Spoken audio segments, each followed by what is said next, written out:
담임 목사님께서 잠잠하라는 제목으로 말씀 증거해 주시겠습니다. 제 믿음의 고백을 하나님께 드림으로 말씀 앞에 나가도록 하겠습니다. 하나님 나를 사랑하신다. 하나님은 내 인생의 크고 비밀한 계획 가지고 계신다. 하나님은 오늘도 나와 동행하셔서 그 계획 이루어 주신다. 아멘. 그렇게 될 줄로 믿습니다. 아멘. 성경이 말하는 세상은 물질계와 영계로 구성이 되어 있습니다. 하나님은 물질계와 영계로 구성된 세상 가운데 하나님의 형상대로 사람을 창조하시고 그들에게 선악과를 따먹지 말라 명령하셨습니다.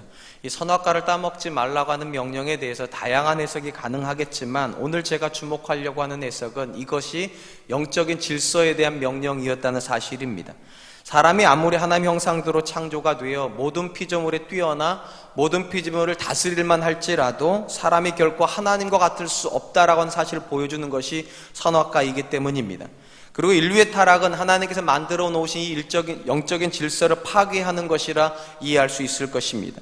피조물로서 창조주 하나님을 섬겨야 될 존재가 스스로 하나님이 되어 세상을 다스리려고 하는 것이 타락의 본질이기 때문입니다. 그런 점에서 인류의 타락은 물질계에서 이루어졌지만 전적으로 영적인 사건으로 해석을 해야 할 것입니다. 무엇보다도 인류가 타락한 부분에서 등장하는 존재가 사탄이라고 하는 존재이기 때문입니다. 사탄은 사람으로 하여금 하나님의 말씀에 불순종하게 함으로 하나님이 만들어 놓으신 영적인 질서를 적극적으로 파괴하려고 하는 존재입니다. 인류의 역사가 전적으로 영적인 사건이라는 사실을 극명하게 보여주는 기록이 바로 성경 전체의 기록입니다. 창세기 3장에서 사탄이 등장하고 나서부터 이후에 인류의 역사는 계속해서 하나님과 사탄의 싸움을 기록하고 있기 때문입니다.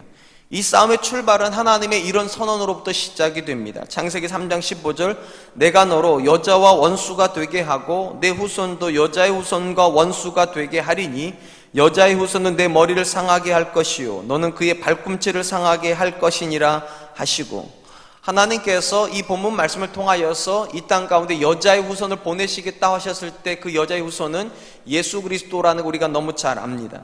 하나님 예수 그리스도를 통하여서 사탄과 전쟁을 선포하시는 것이죠. 예수님이 오시면 예수님은 사탄의 머리를 상처를 낼 것이고 그리고 사탄은 예수님의 발꿈치를 상하게 할 것이다. 이것이 하나님의 선언입니다. 그리고 이 선언이 있으면서부터 시작된 모든 역사는 다 영적인 전투였습니다. 단적으로 하나님께서 아담과 하와를 에덴 동산에 내보내시고 나서 아담과 하와는 두 명의 아들을 얻게 됩니다. 가인과 아벨입니다. 특이한 것은 아벨은 하나님께 붙잡혀 있는 사람이었다면 가인은 놀랍게도 사탄에게 붙잡혀 있는 존재였다는 사실입니다. 그리고 이 사탄이 했던 일이 무엇입니까? 하나님께 붙잡혀 있었던 아벨을 죽임으로 여자의 후손이 이 땅에 오는 길을 폐쇄하려고 하는 시도를 하였습니다. 사단은 이후로도 끊임없이 하나님의 사역, 특별히 아들을 세상에 보내려고 하는 이 사역을 막으려고 하고 하나님의 길을 준비하려고 하는 사람을 할 수만 있으면 핍박을 하여 그 길이 없어지도록 끊임없이 노력을 하게 됩니다. 그럼에도 불구하고 하나님의 사역은 절대적으로 실패하지 않았다는 것이 성경의 기록입니다. 단적으로 가인이 아벨을 죽여서 예수 그리스도가 이 땅에 오시는 영적인 계보가 끊어진 것 같았는데 놀랍게도 하나님은 아벨 대신에 셋을 주심으로 영적인 계보가 계속 이어지도록 하셨기 때문입니다. 분명한 것은 우리가 사는 세상은 우리가 인식하든 인식하지 못하든 간에 아담의 타락 이후로 하나님과 사탄의 영적인 전투의 현장이라는 사실입니다. 그리고 이 영적인 전투 현장에서 저와 여러분들은 방관자로 있는 것이 아니라 다 같은 군사로 참여를 합니다. 다만 차이가 있다면 누구는 하나님의 군사로 그 전투에 참여를 하고 누군가는 사탄의 군사로 그 전투에 참여한다는 사실입니다. 특별히 우리가 사는 삶의 여정에서 영적인 전투가 벌어지고 이 영적인 전투에서 제3자로 방관하여 있는 존재가 없다는 것을 가장 잘 보여주는 기록이 사무엘서의 기록입니다. 특별히 사무엘서 16장에 보면 이런 기록이 나옵니다. 16장 13절로 14절입니다. 사무엘이 기름 뿔병을 가져다가 그의 형제 중에서 그에게 부었더니 이날 이후로 다윗이 여호와의 영에게 크게 감동이 되니라. 사무엘이 떠나서 라마로 가니라. 여호와의 영이 사울에게서 떠나고 여호와께서 부리시는 악령이 그를 번뇌하게 한지라. 사무엘상 16장의 기록은 하나님께서 하나님의 명령을 어겼던 사울을 폐위하시고 다윗에게 하나님의 영을 부으시는 장면을 기록하고 있습니다. 참 특이한 것은 하나님께서 다윗에게 하나님의 영을 부을 때 그 반대급부에서 사울은 여호와의 부르시는 악신에게 붙잡혔다는 것입니다. 이게 동시다발적으로 기록이 되어 있습니다. 하나님께서 다윗을 선택을 하여 그분의 전투를 시작하려고 하자 사탄은 이 반대편에서 사울을 선택을 하여서 이 전투를 대적하려고 하고 있다는 것입니다. 할 수만 있으면 사단은 하나님의 사역이 이 땅 가운데 실패하기를 원합니다. 그리고 그렇게 하기 위해서 사람을 끊임없이 선택을 합니다. 그러니까 우리는 하나님의 선택을 받았거나 아니면 사탄의 선택을 받아 이 전투의 현장에 서 있는 군대이지 절대로 방관자일 수는 없다는 것입니다. 오늘 우리가 본문에 읽은 이 말씀도 역시 이 영적인 전투의 최현장에서 어떤 일이 벌어지고 있는가를 우리에게 보여주고 있는 기록입니다. 오늘 본문의 말씀은 예수님께서 제자들을 선택하시고 그들과 하셨던 첫 번째 일이 무엇이었는가를 우리에게 보여줍니다. 예수님은 제자들 데리고 회당으로 들어가셨다라고 성경 기록을 합니다. 마가복음 1장 21절입니다. 그들이 가버나움에 들어가니라. 예수께서 곧 안식일에 회당에 들어가 가르치시매. 예수님께서 들어갔다라고 하는 회당이 있는 곳은 가버나움이라고 되어 있습니다. 이 가버나움은 이스라엘의 최북단 쪽에 해당되는 북서쪽에 있는 갈릴리 지역에 있는 전체적인 지역을 가리키는 지명이라고 보시면 될 것 같습니다. 그리고 그곳에서 예수님께서 회당에 들어가셨는데 중요한 건 언제 들어가셨냐는 이겁니다. 그 시점이 성경에 보니까 안식일에 들어갔다 그렇게 되어 있습니다. 우리가 잘 아는 것처럼 안식일이라고 하는 것은 하나님께서 창세기 1장에서 창조사역을 다 마감하시고 이를 제7일에 쉬시면서 새롭게 시작된 역사의 기점이죠. 그러니까 쉽게 말하면 하나님께서 그분의 피조물들이 하나님의 창조 사역을 기억하고 하나님을 영화롭게 하기 위해서 따로 구별된 날, 그날이 안식일입니다. 그리고 이 안식일에는 어떤 일도 하지 말라고 하나님께서 명령을 하셨습니다. 근데 특이하고 놀라운 것은 신약의 기록에서 안식일을 범하는 분은 늘 언제나 예수님이었다는 사실입니다. 이게 굉장히 나이런입니다. 구약에서 아버지가 성부 하나님께서 안식일을 명령해 놓으셨는데 신약에서 그 안식일에 유난히 일을 많이 하시는 분이 예수님이세요. 이것 때문에 종교 지도자들과 끊임없이 부딪힙니다. 물론 예수님께서 생계를 위해서 일하신 것이 아닙니다. 예수님은 귀신을 쫓아내고 병든 자를 치유하시기 위해서 안식일에 일을 하셨는데 이유가 어쨌든 간에 유대인들의 관점에서는 안식일은 좋은 일이든 나쁜 일이든 어떤 일도 하면 안 되는 날입니다. 근데 예수님이 그 안식일에 계속 일을 하기 때문에 바리새인들은 이렇게 생각을 한 것입니다. 하나님의 율법을 어기는 이가 어떻게 메시아할 수 있냐는 거예요. 어떻게 하나님의 아들일 수 있겠는가, 이렇게 의구심을 가지는 것입니다. 그렇다면 궁금한 건 이겁니다. 왜 예수님은 유독 안식일에 이처럼 계속 일을 하실까요? 인간적으로 생각을 해보면 예수님이 조금 더 지혜로우셨으면 얼마나 좋으셨을까 싶어요. 병자를 만나면 내일 만나자. 얼마나 좋아요. 오늘만 날이 아니고 내일도 날인데 다른 사람들의 불편한 시선을 피해서 내일 만나자 이러시면 되고, 귀신을 만나면 너 내일 두고 보자 이러면 될 거 아닙니까? 그리고 제자들에게 그 귀신 들린 사람 어디 사는지 알아보고 오케이 목장에서 결도하는 것 좀 찾아가셔서 하시면 아무 문제가 안 벌어질 텐데, 이상하게 예수님은 안식일에 병자가 있으면 머뭇거리지 않습니다. 안식일에 귀신 들린 자가 있어도 머뭇거리지 않으십니다. 그 즉시 유대인들의 시선과 상관없이 병자를 고치시고 귀신을 쫓아내십니다. 왜 이렇게 하실까? 아주 간단하다 생각을 합니다. 만약에 하나님께서 창세기 1장에서 제정해 놓으신 안식일이 정말로 온전한 안식일이라면 예수님께서 일하실 이유가 없습니다. 근데 왜 예수님, 특별히 하나님의 아들이신 예수님이 하나님이 안식하라고 하신 그날이 일하실 수밖에 없었는가? 안식일이 망가졌기 때문이죠. 더 이상 온전할 수 없기 때문에 예수님께서 그 안식일을 회복시키시기 위해서 사역을 하시고 계시다는 것이 성경의 메시지입니다.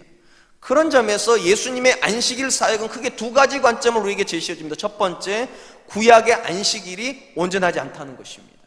죄가 들어오면서부터 우리 안식은 깨졌습니다. 엉겅퀴와 가시덩불이 나오기 시작하면서부터 사람은 더 이상 온전한 안식을 누리지 못합니다. 두 번째, 그 예수님께서 이 땅에 오셔서 안식일에 일하심으로 뭐가 회복이 되기 시작하는가? 안식이 회복되기 시작했다는 것입니다.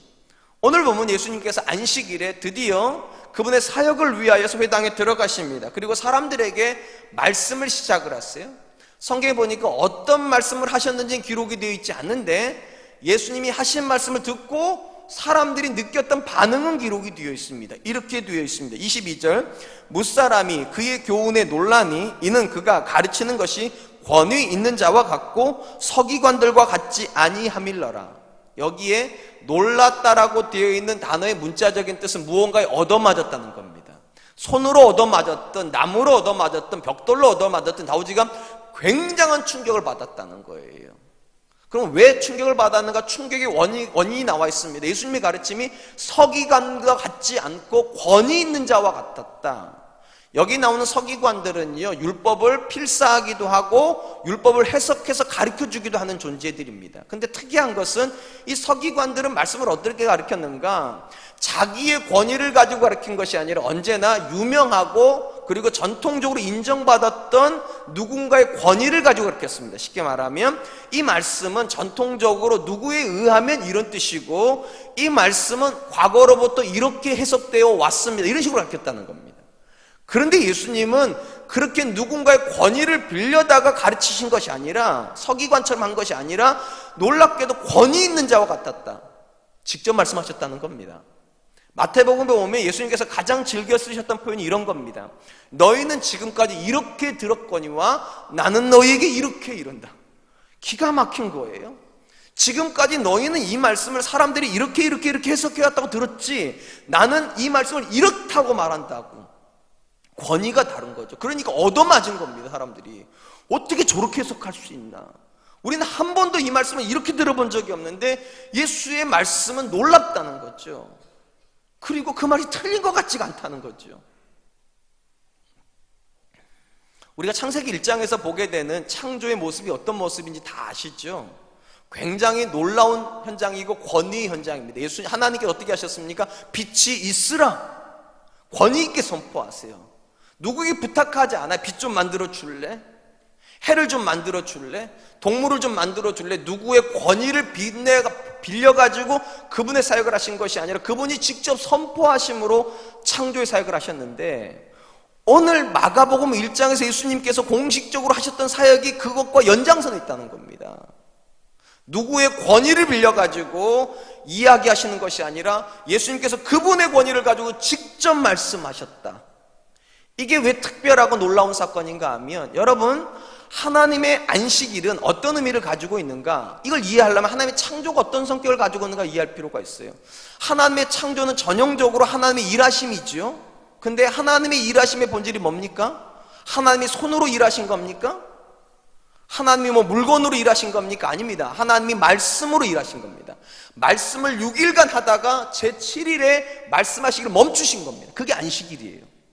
근데 지금 예수님이 하나님이 말씀하시기를 멈추신 그날 예수님이 말씀하기를 시작하십니다. 무슨 의미입니까? 재창조를 시작하신다는 거죠. 그래서 이 말씀이 굉장히 의미가 있는 겁니다. 예수님께서 안식일에 회당에 들어가셔서 하나님께서 말씀을 멈추신 그 시점에 하나님의 아들인 예수님께서 말씀을 다시 시작하시더라. 그분의 창조가 시작되었다는 걸 의미하는 것이죠. 사랑하는 성도 여러분, 왜 우리가 구약의 전통을 따라 안식일에 예배를 하지 않고 신약의 새로운 날을 정하여 주일이라고 하여 예배를 드립니까? 이 자리에 계신 분들 중에 순인하신 분은 이렇게 생각합니다. 안식일이 주일인 줄 알아요. 아닙니다. 안식일은 오늘 개념으로 하면 토요일이고 주일은 오늘날 개념으로 하면 일요일입니다. 그래서 여러분이 길거리 돌아다니다 보면 제7일 안식교라고 하는 분들은 이렇게 말하죠.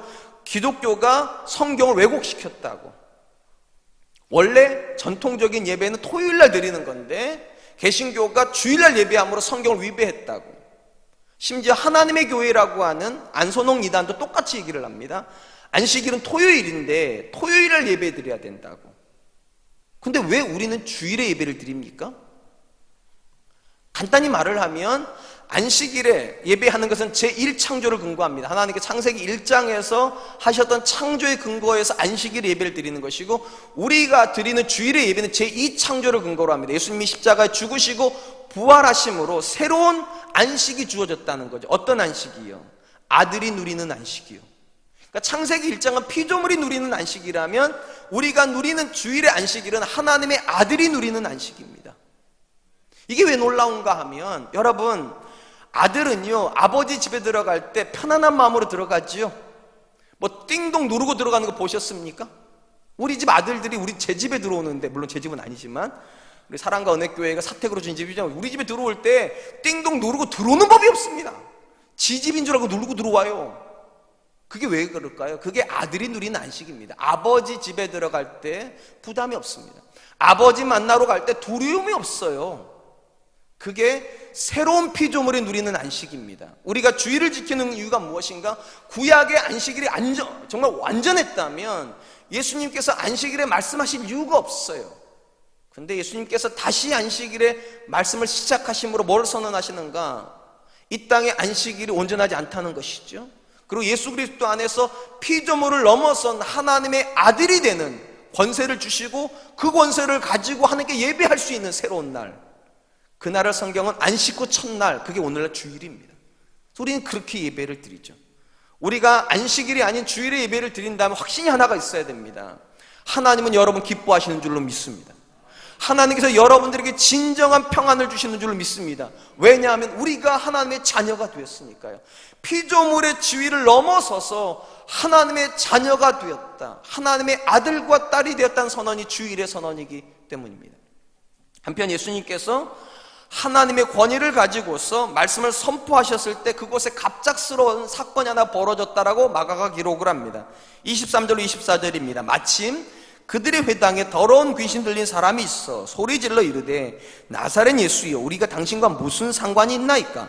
우리를 멸하러 왔나이까? 나는 당신이 누구인 줄 아노니 하나님의 거룩한 자니이다.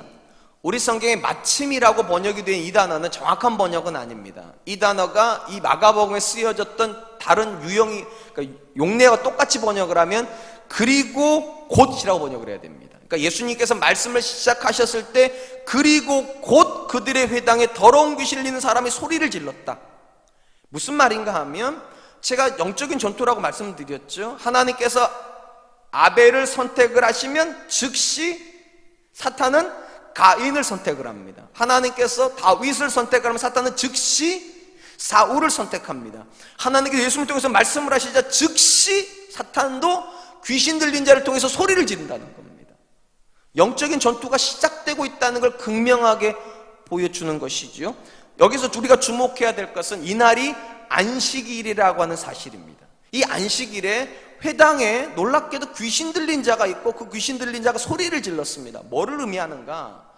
이 본문에 나오는 이 귀신 들린 자는 그냥 단순히 귀신 들린 자가 아니라 안식일이 온전하지 않다는 걸 가장 극명하게 대변해주는 인물입니다. 만약에 안식일이 온전하다면 적어도 안식일만큼은 귀신이 움직이면 안 되죠. 그런 거 아닙니까? 적어도 다른 날은 귀신이 활동해도 안식일만큼은 하나님께서 안식을 명한 날이면 귀신이 꼼짝 못해야 되는 거 아니냐고요. 근데 그 귀신이 일을 하고 있습니다. 지금요. 더더군다나 어디서요? 회당에서요.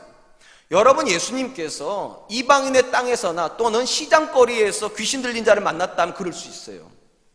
왜냐, 그곳은 하나님 인정하지 않는 곳이고 시장판이니까 그럴 수 있다 치지만, 회당이 어느 곳입니까? 성전이 무너지고 나서 유대인들이 예배처소로 쓰기 위해서 모인 곳이 회당입니다. 그러니까 유대인의 관점에서는 성전과 회당은 거룩히 구별된 장소입니다. 적어도 이날 이 장소에서만큼은 귀신이 움직이면 안 되는 거 아닙니까? 근데 놀랍게도 안식일인데, 심지어 회당인데 귀신 들린 자가 움직인다. 안식일이 온전하지 않죠. 그래서 우리가 안식일에 예배하지 않는 것입니다. 예수 그리스도께서 십자가에 죽으시고 부활하심으로 사탄의 권세를 깨트리신 이날 예배하는 이유가 거기 있습니다. 이날은 사탄을 향한 승리를 선포한 날이니까요. 이날은 하나님께서 그분의 구원을 성취하셔서 그분의 자녀들에게 안식을 주신 날이기 때문입니다. 또한 여기서 우리가 주목해야 될 것은 이 귀신 들린 자가 예수님을 만나자마자 두 가지 고백을 했다는 사실입니다. 첫 번째, 우리가 당신과 무슨 상관이 있나이까? 이것이 첫 번째 고백이고, 두 번째 고백은 우리가 당신이 누군 줄 아는데 하나님의 거룩한 자니이다. 특별히 이 본문에 보니까 귀신 들린 자는 한 사람인데 표현은 우리가라고 되어 있는 걸 보니까 이 귀신 들린 사람 안에 단수의 귀신 들어가 있는 것이 아니라 복수의 귀신 들어갔다는 게 일단 들어봅니다. 그러니까 예수님을 향해서 크게 소리를 치는 거죠. 그러면서 그 귀신이 뭐라고 선언을 했는가? 우리가 당신과 무슨 상관이 있나이까? 이게 무슨 의미인가? 간단합니다. 귀신들은 사탄에게 속하 있고 예수님은 하나님께 속하 있는데 왜 우리한테 간섭하냐고. 그런 의미죠, 이게요. 우리하고 당신은 관할 영역이 다르다는 거죠. 우리는 사탄에게 통제를 받고 당신은 하나님께 통제를 받는데 왜 당신이 우리한테 뭐라고 하시려고 오셨냐는 거예요. 왜 이런 표현이 가능한가 하면, 여러분 사실 구약의 성경 읽어보면 하나님께서 사탄과 직접 충돌하신 기록이 없습니다. 쉽게 말하면 하나님께서 귀신을 쫓아내지도 않으시고요, 병자를 직접 고쳐주시는 일도 안 하세요. 어떤 의미로 보면 하나님께서 그분의 창조 사역, 창조의 공간 안에다가 사탄의 일하는 걸 일정 부분 인정하시는 것 같아요. 가만히 놔두세요. 그리고 하나님도 나머지 영역에서 일하시는 것 같아요. 마치 평화협정을 체결하고 너는 이쪽에서 일을 해라, 나는 이쪽에서 일을 하마, 이렇게 하시는 것 같아요, 구약이. 근데 오늘 본문에서 갑자기 하나님께서 사탄이 활동하고 있는 그 지역에다 예수님을 보내가지고 하나님의 살아있는 말씀을 선포해 버리시잖아요. 그러니까 사탄이 깜짝 놀라는 거죠. 아니 지금까지 우리가 신사협정을 맺어가지고 평화롭게 지냈는데 왜 이제 와가지고 갑자기 이 침묵을 깨냐고, 왜 전쟁을 선포하시냐고 지금 이러는 장면이 있죠.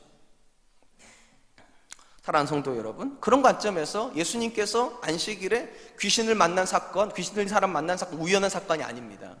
이 사건은 새로운 시대의 도래를 알리는 겁니다. 하나님께서 더 이상 사탄의 활동을 침묵만 하고 계시지는 않겠다고, 그들이 하나님의 거룩한 땅을 더럽히는 걸 더 이상 방관만 하지는 않겠다고, 이제 새로운 시대가 도래하였고 하나님의 말씀이 그 귀신을 쫓아내는 시대가 되었다. 그래서 그분의 자녀들이 진정한 안식에 들어가게끔 하겠다라고 하는 공식적인 선언을 지금 하고 계시는 것이죠. 사랑하는 성도 여러분, 저는 오늘 이 본문 말씀에서 저와 여러분이 받아야 되는 분명한 도전이 있다라고 생각을 합니다. 예수님께서 이 귀신을 만난 장소가 어디입니까? 회당입니다. 오늘로 말하면 교회입니다. 근데 놀랍게도 이 회당 안에 귀신 들린 사람이 있습니다. 안식일에. 그는 왜 거기 왔을까요? 말씀 들으려요. 그들은 거기서 뭐 했을까요? 예배 드렸을 겁니다. 참 놀라운 이야기죠.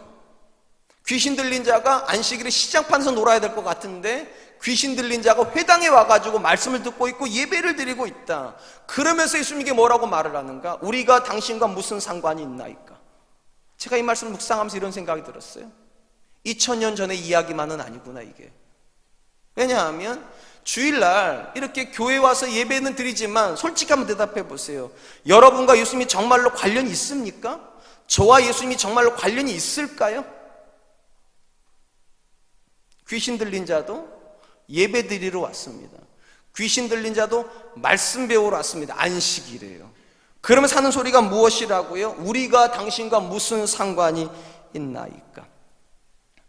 얼마든지 2000년이 지난 지금도 예배는 드리지만, 말씀 듣지만 주님을 향하여서 우리가 당신과 무슨 상관이 있나이까? 그냥 복만 주십시오.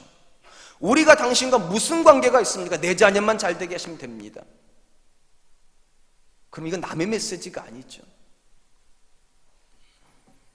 혹시 예수님을 알기는 알지만 주님과 전혀 상관없이 살고 계시지는 않습니까? 오늘 우리가 우리 주변에서 만나게 되는 수많은 사람들이 그런 영역 안에 들어가 있는 것 같아요.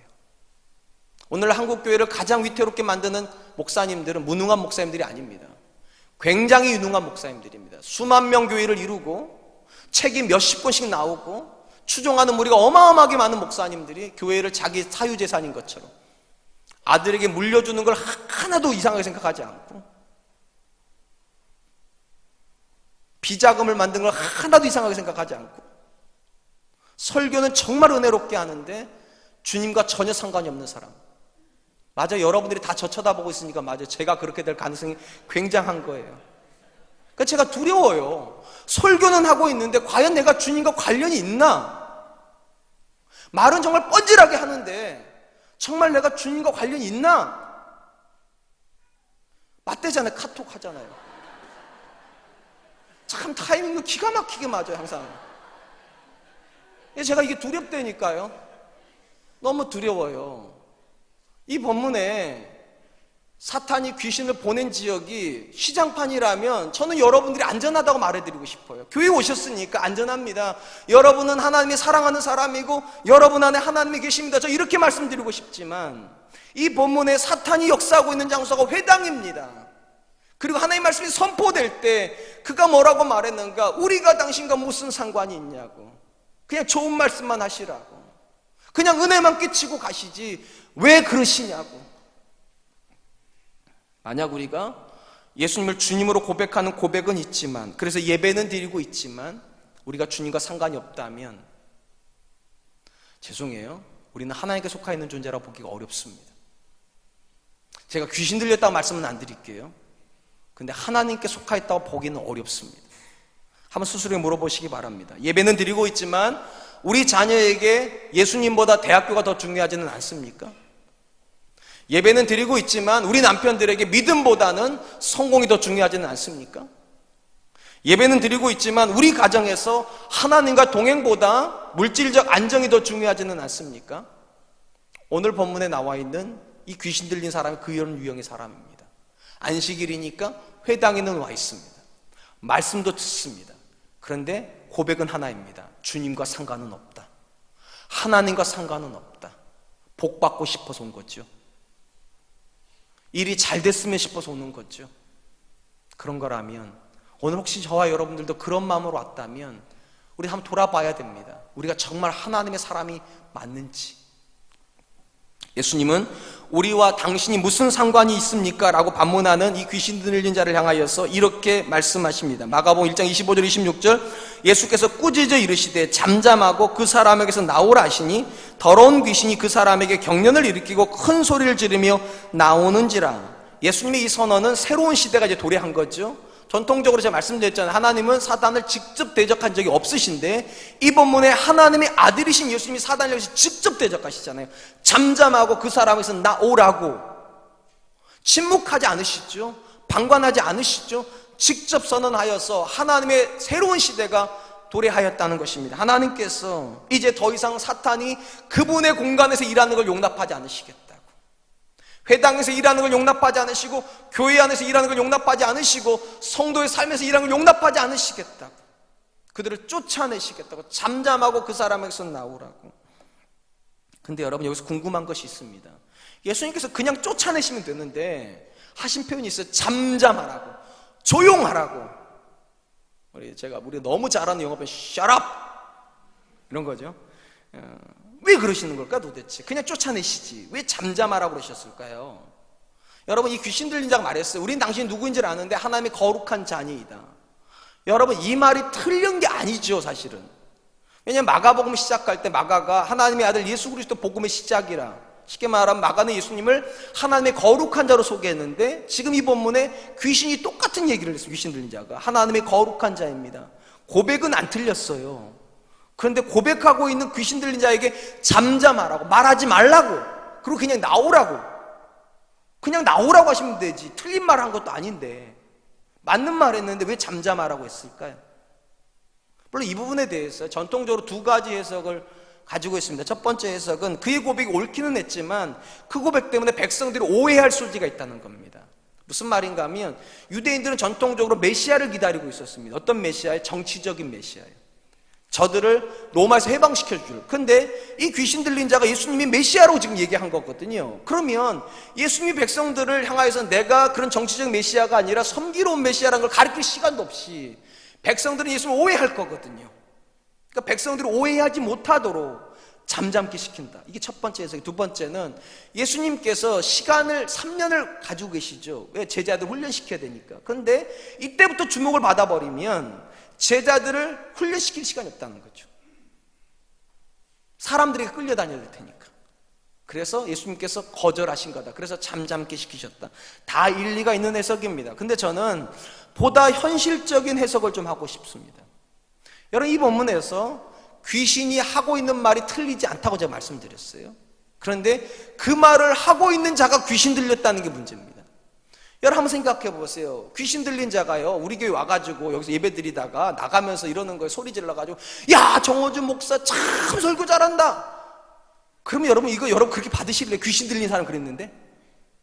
받으실 생각인가 봐요. 여러분 정상적인 사람이 설교 잘한다고 그래 제가 은혜를 받지, 기분 좋지. 귀신 들린 사람이 설교 잘한다고 하면 제가 그걸 제대로 받아들일 수 있습니까? 미친 소리인데 그거. 이 본문에 귀신 들린 사람이에요. 이 사람이 미친 사람입니다. 미친 사람이 사람들한테 이분이 메시아라고 그러면 그게 메시아입니까? 그게? 내용은 안 틀렸는데 사람이 틀린 거죠. 그러니까 잠잠해야죠. 그 말을 할 자격이 없는 인물이 그 말을 하니까. 이 메시지 앞에 오늘 우리가 들어야 될 메시지가 또 있다고 생각을 합니다. 여러분, 오늘날 한국교회는 밟힌 소금처럼 되어버렸습니다. 더 이상 우리가 하는 말에 저들이 반응을 안 합니다. 교회가 하는 말에 대해서 세상은 조롱을 하지 경청을 하지 않습니다. 왜 그럴까요? 혹시 우리가 전하는 복음이 변질되었기 때문일까요? 복음의 내용이 달라졌기 때문일까요? 과거에는 주는 그리스도시요 하나님의 아들이십니다, 이 고백으로 복음을 전했는데 이제는 예수님이 그리스도가 아니라고 말하기 때문에 저들이 이제 안 듣는 걸까요? 사실은 아니죠. 복음은 여전히 똑같죠. 대신에 복음을 전하는 사람이 바뀌어버렸죠. 이전에는 거룩한 삶을 가지고서 우리 조상들이 복음을 전했는데 지금은 주님과 상관없는 삶을 사는 자들이 복음을 전하니까, 우리가 당신과 무슨 상관이 있나이까 이 고백을 가지고 있는 자들이 복음을 전하니까 밟힌 소금이 되는 게 아닐까요? 최근에 제가 읽었던 글 중에 참 의미 있는 글이 하나가 있습니다. 더 이상 복음을 외우지 마세요. 한국교회가 복음을 가리킨다고, 복음을 전한다는 걸 대부분 다 외워서 전한다는 거죠. 달달달달 외워가지고 전폭 달달달달 외우고 뭐 어떤 거 달달달달 외워가지고 과가 토시 하나 안 틀리고 전하면 나 복음 잘 전했다고.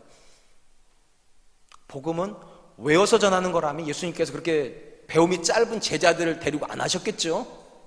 석학들 데리고 하셨겠죠? 외워서 전하는 거라면? 아닐까요? 오늘 본문에서 예수님이 하나님의 거룩한 자라고 사탄이 말한 것은 틀린 고백이 아니라고 제가 말씀드렸어요. 정확한 고백입니다. 그런데 주님께서 그를 향하여서 잠잠하라고, 왜 잠잠하라고 그럽니까? 그의 삶이요, 앞에서 말한 게 있잖아요. 우리와 당신이 무슨 상관이 있냐고. 주님하고 하나도 상관없는 자예요. 주님 때문에 변화된 고백이 하나도 없는 자가 주님이 거룩하다고, 그게 사람을 바꿀 수 있는 고백이냐는 거예요. 우리 부모들이 왜 자녀들에게 복음을 제시하라 하는데 자녀들이 부모의 말에 아예 반응을 안 할까요? 왜 내가 내 배우자에게 간곡한 마음으로 복음을 전하는데 그 배우자가 내가 전하는 이 복음에 반응을 안 할까요? 물론 때가 안 됐을 수도 있어요. 하나님께서 때를 기다리시기 때문일 수도 있어요. 근데 혹시 물어봐야죠. 내 삶이 주님과 아무 상관이 없는데, 예수님 믿는 나나 예수 믿지 않는 아내나 똑같은데 내가 내 남편한테 복음을 제시하면 그 남편이 이렇게 말하지 않겠습니까? 너나 잘 믿더라고. 자녀들이 그러지 않겠습니까? 우리 엄마 아빠가 정말 간절히 복음을 전하는데 자기가 만나고 있는 부모나 자기 친구의 부모나 다를 바가 하나도 없으면 자녀들이 뭐라고 그러겠습니까? 뭐하러 교회 다니는데? 그래서 복음의 내용이 틀린 게 아닙니다. 복음의 내용이 잘못된 게 아니라고요. 이 귀신 들린 자가 하는 말이 틀린 게 아닙니다. 그가 틀린 거예요. 사람이 틀렸기 때문에 복음이 틀려지는 거예요. 이 시대의 가장 큰 문제가 저는 거기 있다 생각합니다. 정말 유창하게 설교하시는데 목사님들이, 저를 포함해서, 저는 유창하진 않지만 아무리 봐도 저 말씀대로 살면 목사님 얼굴에서 광채가 나야 될 것 같은데, 사모님이 엄청 행복해야 될 것 같고 그 집 자녀들은 정말로 행복해야 될 것 같은데 사모님은 쥐구멍이라도 쫓아다닐 것처럼 그렇게 신앙생활 하시고, 애들도 아버지가 목사인 게 행복하지 않고 아빠가 장로인 게 행복하지 않고 엄마가 권사인 게 행복하지 않다면 생각해 봐야죠. 내가 주님과 상관이 있는 사람인가? 복음은 거기서부터 출발하는 겁니다. 우리가 하나님과 상관이 있어야 되고요, 말씀과 상관이 있어야 되고 예수님과 상관이 있어야 그런 사람이 전하는 복음이라의 복음이 있지. 내용은 틀리지 하나도 안 틀렸는데 내가 주님하고 아무 상관이 없던 주님 말씀하고 잠잠하라고, 그 복음으로는 사람을 못 바꾼다고. 그 복음으로는 구원을 이루지 못한다고. 사랑하는 성도 여러분, 마가복음에서요, 하나님의 아들 예수님을 처음으로 알아본 존재가 이 존재입니다. 대단한 거예요. 귀신 들린 이 사람이 마가복음상에서 예수님이 하나님의 아들이라는 걸 처음 알아봤어요. 물론 세례요한 빼고요. 구약 인물이니까 그분 처음이에요. 정확하게 하나님의 거룩한 자녀이다. 근데 이 사람을 향해서 주님께서 침묵해 하셨다면, 여러분 이 자리에 계신 분들 중에서 신앙의 연수를 자랑하는 건 아무런 의미가 없습니다. 처음 믿은 사람, 내가 우리 교회를 처음 개척한 개척 멤버, 무슨 의미가 있을까요? 정말로 중요한 건 주님과 관련 있게 사는 사람이죠. 하나님의 말씀과 관계를 맺고 사는 사람이죠. 하나님이 그 안에 정말로 계시다라고 말하는 그 사람이죠. 그 사람이 전하는 복음이라야 사람을 바꾸지 않겠습니까? 저는 이 자리에 계신 분들 중에 하나님께서 잠잠하라고 말하는 사람 안 나왔으면 좋겠습니다. 네 말이 틀렸어가 잠잠하라는 것이 아니라 네 삶이 틀리지 않았냐고. 니네 교회가 틀렸다는 게 아니라 니네 교회가 하고 있는 그 행동이 틀리지 않았냐고. 귀신 들린 사람을 향하여서 주님께서 잠잠하라고 하는 말은 그의 말이 틀려서가 아닙니다. 그의 가치관이 틀렸기 때문이에요. 우리와 당신이 무슨 상관이 있나이까. 말씀을 듣고 가지만, 그래서 고개도 끄덕이시지만 나가면서 저 말하고 나하고 무슨 상관이 있어? 하고 여전히 내가 하고 싶은 대로 배우자에게 하고, 내가 하고 싶은 대로 자녀에게 하고, 내가 하고 싶은 대로 내 주변 사람을 대하고 있다면 그게 복음하고 우리가 무슨 상관이 있을까요 도대체? 생각해 봐야 돼요. 왜냐하면 복음을 하나님께서요, 천사의 소리로 전달하게 하신 것이 아니라 사람의 소리로 전달하게 하셨거든요. 사람이라고 하는 매개체를 통해서 전달되게 하셨다면 이 매개체가 너무 중요한 겁니다. 누가 전하느냐가 너무 중요한 거예요. 내용보다 사실은 이게 더 중요할 수도 있어요. 이 껍데기가요, 이 껍데기가. 한 번만 생각했으면 좋겠습니다. 하나님은 오늘 저와 여러분들에게 뭐라고 말씀하실까요? 말하라고 그러실까요? 침묵하라고 하실까요? 전 이 자리에 앉아 계시는 어떤 분도 하나님께서 침묵하라고 명령하는 분들 안 나왔으면 좋겠습니다. 그러려면 하나님께 먼저 붙잡히십시오. 하나님과 상관 있게 사십시오. 말씀과 상관을 가지십시오. 이제 말씀을 맺으려고 합니다. 우리가 인식하든 인식하지 못하든 우리가 사는 세상은 영적인 전쟁터입니다. 이 전쟁터 예수님이 오셔서 하셨던 가장 중요한 일이 무엇인가? 전쟁을 선포하신 것입니다. 더 이상 사탄이 하나님의 공간에서 일하는 걸 허락하지 않겠다고. 저와 여러분들도 그 라인에 서 있습니다. 저와 여러분들이 정말로 비장한 각오를 가지고 신앙생활 하신다면 여러분의 가정에서 사탄이 움직이지 못하게 하셔야 됩니다. 여러분의 자녀 인생에서 사탄이 움직이지 못하도록 하셔야 됩니다. 그러려면 어떻게 해야 되는가? 사탄의 고백을 버려야 됩니다. 우리가 당신과 무슨 상관이 있나이까? 사탄이 여러분들을 교회 못 다니게 하지 않습니다. 오늘 본문에도 귀신 들린 자가 회당에 와 있잖아요. 그러니까 교회 다니는 것이 사탄에서 벗어났다는 뜻이 아니라니까요. 얼마든지 교회는 다니지만 교회와 상관없이 살라고.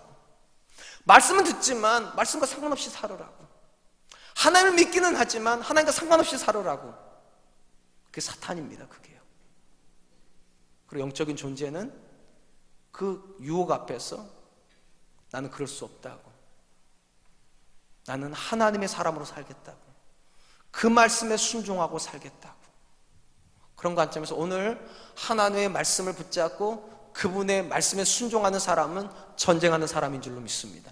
하나님 편에 서서 그리스도의 용사가 되어서 전쟁하는 사람인 줄로 믿습니다. 그리고 그 사람에게 오늘 하나님께서 평안을 주시는 날이 될 줄로 믿습니다. 우리 사랑과 은혜 교회가 그리스도의 군사가 되어 그리스도의 군사가 누리는 평안을 사모하는 저와 여러분 되시기를 주님의 이름으로 축원드리겠습니다. 이 시간 우리께 찬양할 텐데요, 믿음으로 서리라고 하는 찬양입니다. 이 찬양의 가사의 핵심은 이것입니다. 하나님의 나라가 이미 시작되었다는 것입니다. 어떻게 시작되었는가? 예수 그리스도 안에서 사탄의 권세가 쫓겨나면서부터 시작이 되었습니다. 그리고 그 쫓겨남의 가장 본질은 무엇인가? 우리가 하나님의 말씀과 상관을 가지기 시작하는 것입니다. 믿는 모양만이 아니라 믿음의 능력을 가지고 내 삶이 그리스도에게 속하여지고 하나님의 다스림을 받을 때 더 이상 사탄은 역사하지 못합니다. 찬양드리면서 하나님, 내 삶을 통하여서 하나님 나라가 확장되어지고 내 자녀, 우리 가정, 우리 공동체에서 사탄이 쫓겨나게 해주십시오. 내가 그런 순종의 사람 되기를 원합니다. 우리 같이 한번 찬양하겠습니다. 이곳에 임하신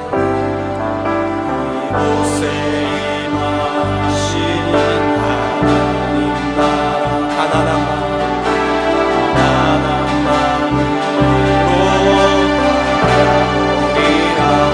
나라 먼저 그 나라 구하며 나의 삶 드리니 주님이 맡기신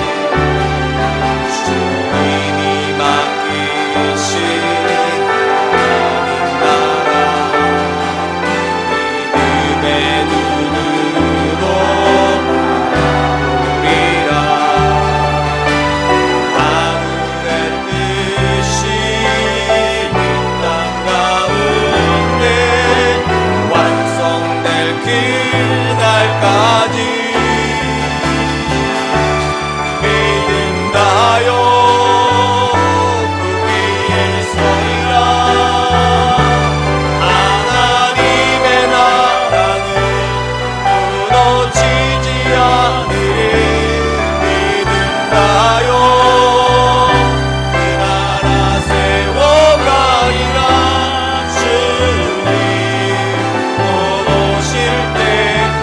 다시 한번 합니다. 이곳에 임하신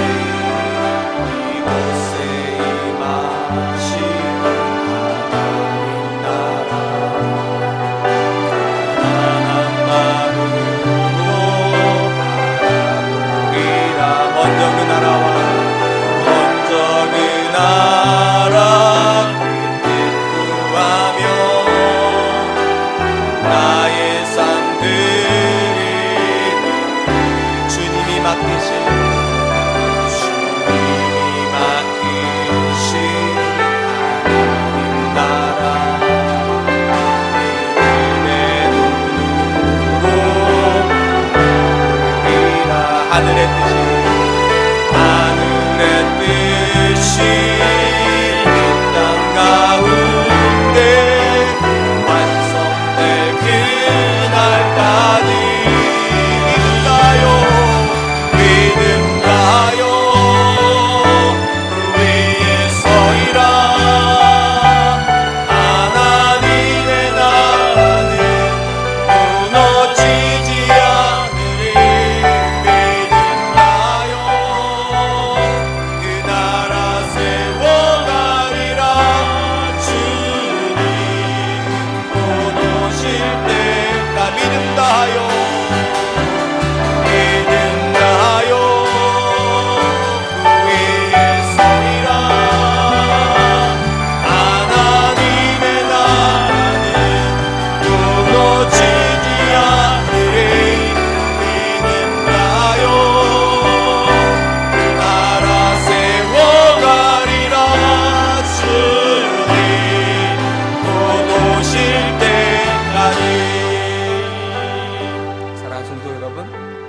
여러분의 가정은 평안하십니까? 여러분의 자녀들과 여러분이 경영하는 일은 평안합니까? 우리 사랑과 은혜교회도 평안합니까? 이 평안은 아무런 싸움이 없기 때문에 누리는 것이 아니라 사실은 싸워서 누리는 평안입니다. 그리스도 용사가 되어서 주님과 상관을 가지고 주님의 말씀을 붙잡고 내 자녀에게 순종시키고 우리 가정이 순종하며 우리 교회가 순종할 때 그곳에 하나님 나라가 임하고 그곳에 평안이 임하는 것이지, 교회는 왔기 때문에 예배는 드렸기 때문에 하나님께서 평안케 하시는 그런 기록은 성경에 없습니다. 혹시 예배 드리고 있다는 것만으로도 만족하고 주님과 아무 상관없이 살았습니까? 이 시간 하나님 용서하여 주시고 내 삶이 주님과 관계가 있게 하여 주시옵소서. 그 말씀을 붙잡고 하나님 붙잡고 예수님 붙잡고 철저하게 순종하면서 살게 하여 주시옵소서. 그 말씀이 내 삶을 통해서 보여지게 하여 주셔서 내가 전하는 복음이 능력 있게 하여 주시옵소서. 내가 내 자녀에게 말하는 복음이 능력으로 증거될 수 있도록 주님 도와주시옵소서. 우리 같이 한번 기도하겠습니다.